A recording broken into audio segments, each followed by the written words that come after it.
Hi, my name is Julio Gavrot and I am the founder of Human Architecture.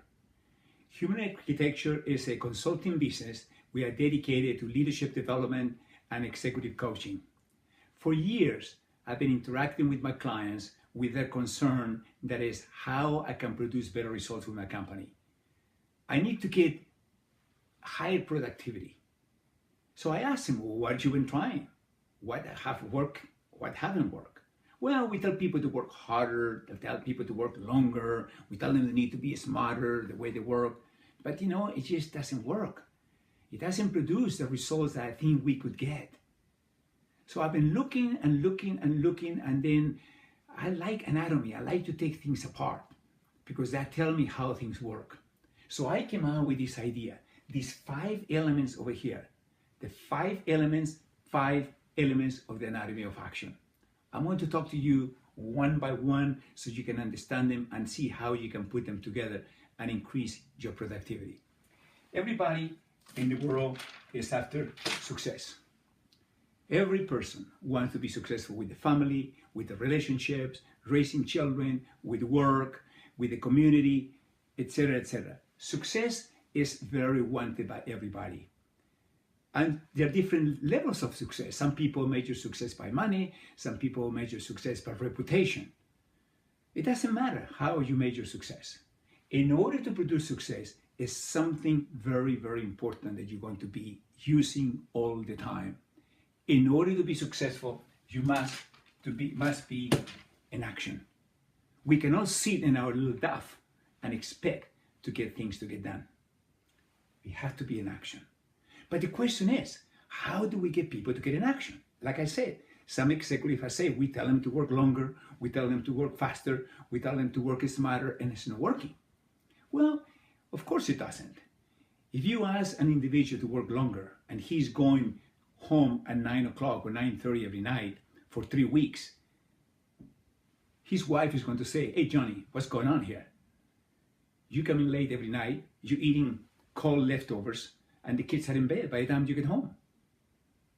And at breakfast time, your son, little Peter say, hey, Daddy, when are you going to come to my soccer game? Can you come to the soccer game tonight? Oh, no, I can't work. I have to work.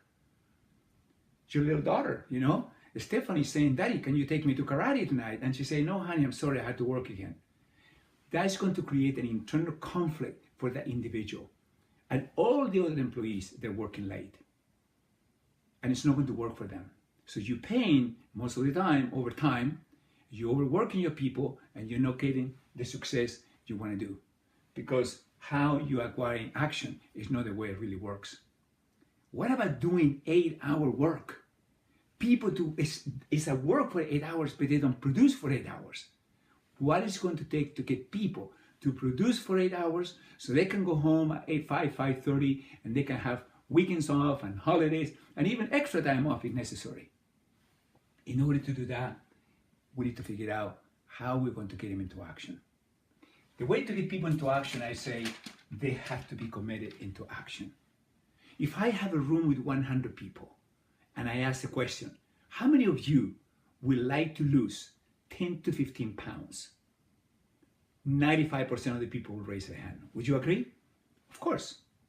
Now, if we tell them, keep your hands up, how many of you know how to lose weight? Probably 99% of the people say, yes, I know how to lose weight. Now, how come it's not happening? How come it's not happening? How come they're not getting the success that they want in losing weight and being healthy? The reason why is because they're not committed to lose weight. They say, I want to lose weight. I have trained my people to avoid that statement. Never say, I want. Because most of the time, what you want, you will never get. Try it on. See how many things you wanted in your life that you never had. Why? Because commitment was not missing. People want to be in a relationship, but they're not committed to be in a relationship. They're not committed to do what it takes to be in a relationship. People want to have their own business. Well, they have a reason why they cannot get in action to have the business, because they don't have the commitment. People want to finish their school. They're not committed to finish school. People want to lose weight. Like I say, what you want means nothing. The only thing that counts, what are you committed to?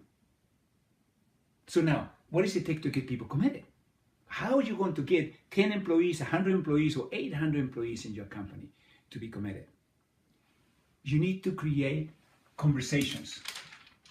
You personally, if you're the CEO, if you're the executive, you're the owner of the company, you need to create new conversations.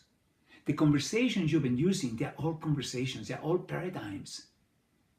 If you want to be a leader, leadership is about creating new conversations. It's about creating new futures. When Gandhi stood up and told the British, please leave my country, that was a new conversation. When President Kennedy said, let's conquer the moon, that was a new conversation. Was it impossible? Of course it was impossible. When Winston Churchill told his people, we'll never, never, never surrender, that was a new conversation. It would have been easy to give up to the Germans. We all will be speaking German today. But thanks to him, it didn't happen. Because it was a profound commitment to patriotism. So conversations are very, very important. The question is, what do we talk about? Like I said, you can create new futures. And the new futures need to be created based on this. Number 5, what do you care about? What do you care about your company? Where do you see your company 3 years, 5 years, 15 years from now? Where do you see the people that work for you a year, 3, 5, 7, 10 years from now? Have you told them where you're going and what it's going to take to get there? You need to engage them in conversation for a commitment, for a common future. A common future.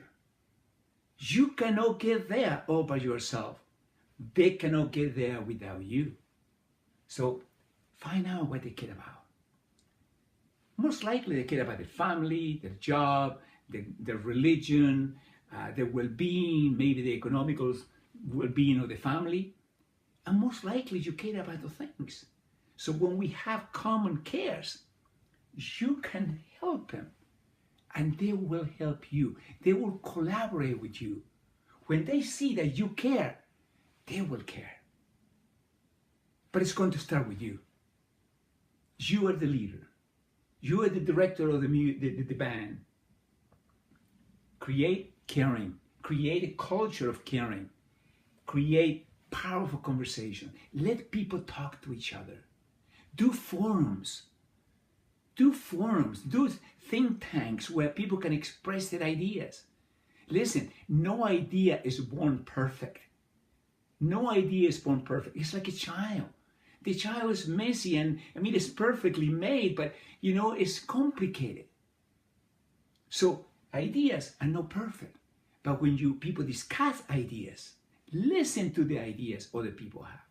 Then you can, when they know in the conversation that you're listening, we can create commitment. Come on, guys, let's do this. Come on, ladies, let's do this. You got commitment, you have action, you have success. If you're committed to take your company to a whole new domain of success and productivity, I can guarantee you use these 5 elements of the anatomy of action, and you will make great strides in increasing the success. I have worked with over 100 companies doing this, maybe thousands of employees. It takes a little time, so let me give you a warning. It won't happen in a week. It takes a little time. It's going to take you 4 to 6 weeks to implement these. But once you are at the 3rd, 4th week, you start gaining track, and because you're creating new conversation as people talking this new language you're creating, you will see how successful you can be. This is my contribution to you today.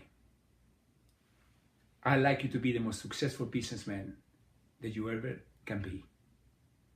Good luck to you. Have a good day.